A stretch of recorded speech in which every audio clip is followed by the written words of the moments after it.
레옹은 하루아침에 가족이 몰살당해 고아가 된 소녀 마틸다와 고독한 외톨이 살인청부업자 레옹의 복수극을 그린 영화입니다.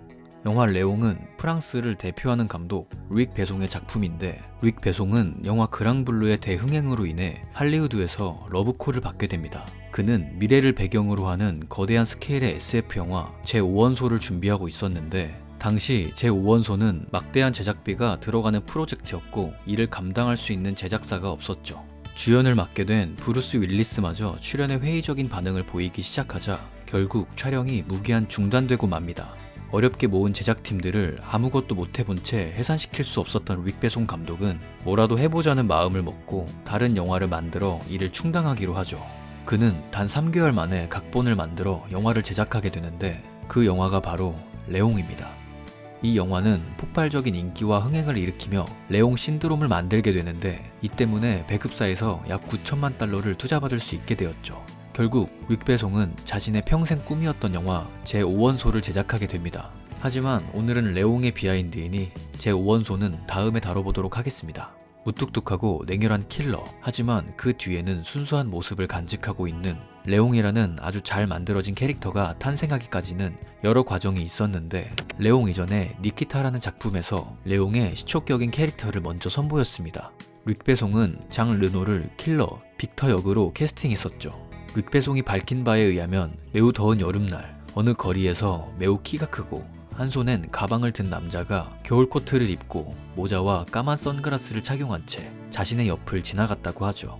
무더운 한여름에 그렇게 입고 다니는 것을 매우 이상하게 여긴 베송은 그 남자의 뒤를 따라갔고 모퉁이를 돌아 어떤 계단에 오르는 것을 마지막으로 목격한 뒤로 그 남자는 사라졌죠.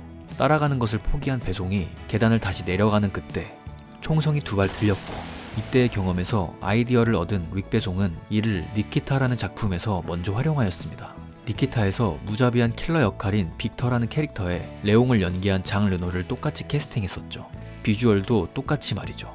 우스갯소리로 감독은 레옹은 빅터의 미국에 사는 사촌이라고 했죠. 이것이 레옹이라는 캐릭터까지 이르게 된 것입니다. 장 르노가 레옹에 캐스팅된 것에 대한 일화가 있는데, 루익 베송 감독은 전작 그랑블루의 대성공으로 유명해졌고 이를 계기로 첫 할리우드 진출을 준비하게 되죠. 니키타 이후 3년이 지나고 장 르노는 그랑블루가 세계적인 흥행을 한 이후 매너리즘에 빠져서 연기를 그만둘까 진지하게 고민하던 찰나, 어느 날 루익 베송은 자신의 집으로 저녁 식사를 하자며 초대를 하죠. 루익 베송은 저녁 식사가 끝나고 난 후 종이로 둘러싸인 근사한 선물을 건네죠. 당신을 위한 선물입니다, 레옹 라고 하며 장 르노에게 시나리오를 전달합니다. 이에 감동한 장 르노는 대본을 확인하지도 않고 눈물을 흘리며 루익 베송에게 감사를 표했다고 하죠. By the end of the dinner, he said, "That's for you,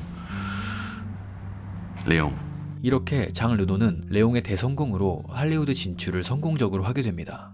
장 르노는 레옹을 준비하는 동안에는 느리고 말도 없고 세상 물정 모르는 순수한 레옹을 표현하기 위해 TV도 보지 않고 음악도 듣지 않았다고 하죠.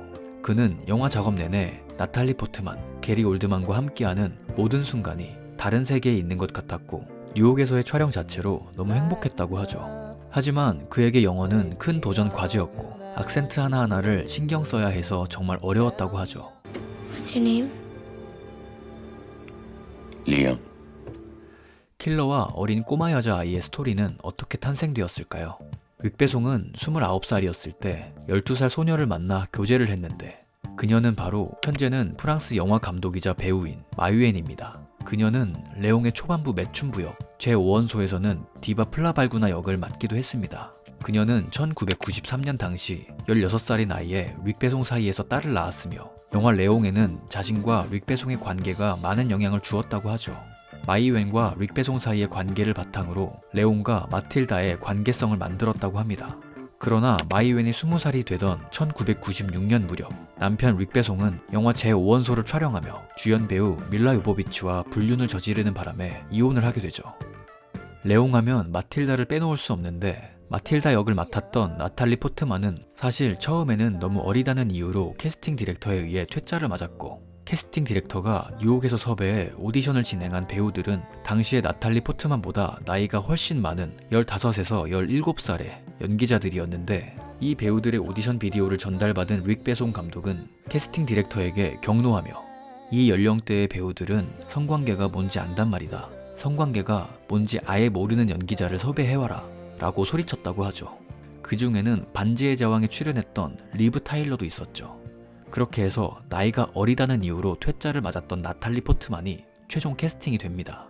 개봉 후 인터뷰에서 나탈리 포트만은 레옹의 대본을 읽었을 때 정말 하고 싶었고 그래서 부모님과 에이전트에게 자신은 이 영화를 꼭 하고 싶었다고 어필했죠. 마음에 안 드는 부분이 있긴 했지만 마틸다와 레옹 사이에 따뜻하고 좋은 이야기가 있다는 것을 알았다고 합니다. 마음에 안 드는 부분이 있을 때에는 릭 베송 감독이 열린 마음으로 함께 수정을 해가면서 영화를 진행했다고 하죠. 원래는 마틸다가 실탄으로 총을 쏘기도 하고 실제로 흡연을 하는 장면 등 마틸다의 부모님이 반대를 한 장면이 두세 가지 있었는데 릭 베송 감독은 이를 모두 수정하거나 삭제하여 나탈리 포트만과 그녀의 부모님을 모두 만족시키는 각본을 완성시켰습니다. 나탈리 포트만은 12살의 나이에도 불구하고 엄청난 연기를 선보이며 할리우드를 들썩이게 하죠. 릭 베송은 나탈리가 너무 연기를 잘해서 과정 또한 너무 수월했다고 하는데 감독은 설명하고 배우는 듣고 연기하면 끝이었다고 하죠. 여담으로 장 르노는 어린 소녀와의 관계성이 있는 연기를 하는 과정이 힘들었지만 나탈리였기 때문에 가능했다고 하며 나탈리 포트만은 현장에서 자신감이 넘쳤고 조용했고 숙녀 같았다고 하죠. 게리 올드만 역시 최고의 연기를 선보이며 영화 레옹의 퀄리티를 더욱 빛나게 하였죠. Bring me everyone. What do you mean everyone? 레옹에는 수많은 삭제 장면이 있는데 극장판에서 총 23분의 분량이 삭제되었으며 이는 상당히 중요한 장면들이라 영화 감상 자체가 아예 달라질 정도이죠. 우선 마틸다가 정식으로 레옹에게 살인을 청부하는 장면입니다. 마틸다가 집에서 가져온 돈으로 살인을 청부하지만 레옹이 이를 거절하자 장전된 리볼버를 머리에 겨누고 내가 이기면 자신을 평생 책임지라고 말하죠. 이 장면은 영화의 주제를 관통하는 장면 중 하나라고 할 수 있으므로 레옹을 제대로 즐기고 싶다면 반드시 감독판으로 봐야 하는 이유이기도 합니다. 레옹이 마틸다에게 킬러힐을 가르쳐주면서 수류탄을 최후의 수단이라고 말하는 중요한 복선인 장면도 삭제되었죠. 마틸다가 레옹이 선물한 드레스를 입고 레옹에게 첫 경험은 사랑하는 사람과 하고 싶다며 자신의 첫 상대가 되어달라고 요청하는 장면 역시 극장판에서는 제외됐습니다. 이 장면은 레옹의 보살핌을 받으면서 느낀 부성애적인 사랑을 연인의 사랑으로 느껴 오해하는 장면인데 여기서 레옹이 킬러가 된 사연이 드러납니다. You love someone else? No, there was someone a long time ago. Before I came to the States, her father didn't want her to see me. She was from a very respectable family. Mine was, you know, not so respectable. Her dad went nuts every time she'd take off to see me. But she still snuck off to see you, right? Right, You see, nothing can stop love, Leon. I killed her. One shot to the head. They kept him in jail for 2 days, and they let him go free. They said it was an accident. So, one night I waited for him 500 feet with a lens. He also had an accident. Since then, I've left the city and I've never had another girlfriend.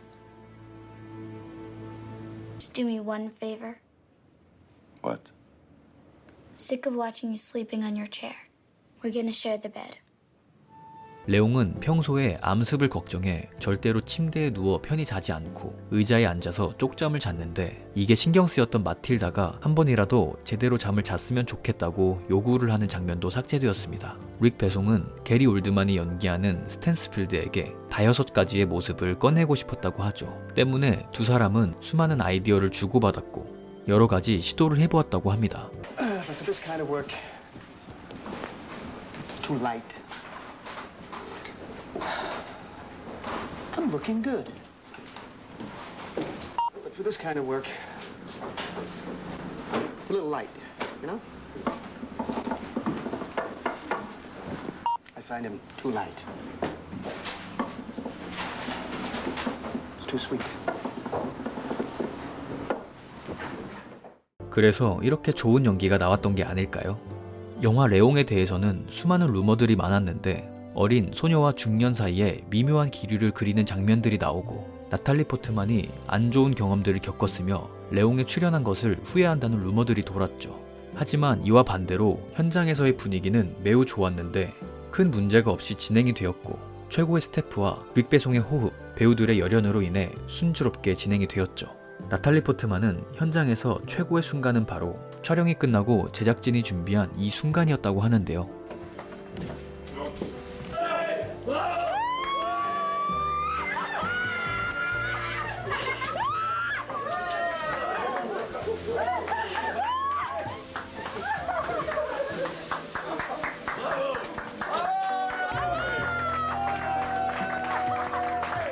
이 영상만 보아도 얼마나 서로 즐겁게 작업을 하였는지 볼 수 있습니다. 또한 나탈리 포트만은 성인이 되어서도 레옹에 대해 이야기가 나오면 긍정적으로 반응을 하며 자신을 스타로 만들어준 릭 배송 감독에게 항상 감사를 표하고 있습니다. 인터뷰에서는 재현하고 싶은 영화로 레옹을 꼽기도 하였으며 쇼프로에서 마틸다 역할을 재현하기도 하였죠. 오리지널 시나리오에 높은 수위가 묘사되는 배드신 장면이 있었다는 루머도 있었는데 이것은 트위터에서 시작된 가짜 뉴스였고 이를 사실인 마냥 퍼나른 유튜버들 때문에 잘못 알려진 사실이죠. 정확히 밝혀진 본래 시나리오의 내용은 마틸다가 직접 흡연을 하는 장면, 마틸다가 직접 총을 쏴서 레옹의 살인 청부에 가담하는 장면, 마틸다가 샤워를 하는데 레옹이 수건을 가져다주는 장면, 마틸다가 스탠스필드와 함께 자폭하는 엔딩 정도이죠. 영화 레옹은 어린 소녀와 중년 사이에 미묘한 기류를 그리는 영화가 아니라 자신이 사랑하는 것을 지키기 위해 살인을 저지를 수밖에 없는 한 남자의 이야기인 것입니다. 또는 처음으로 받아보는 진정한 사랑을 알게 된 한 순수한 소녀의 이야기이기도 하죠. 사람과 사람으로서 서로를 채워줬던 것이 아닐까요? 오늘은 릭 배송 감독의 영화 레옹의 비하인드를 알아보았는데요. 다음에도 더욱 재밌는 영상과 함께 돌아오겠습니다. 지금까지 시네메이트였습니다. 감사합니다.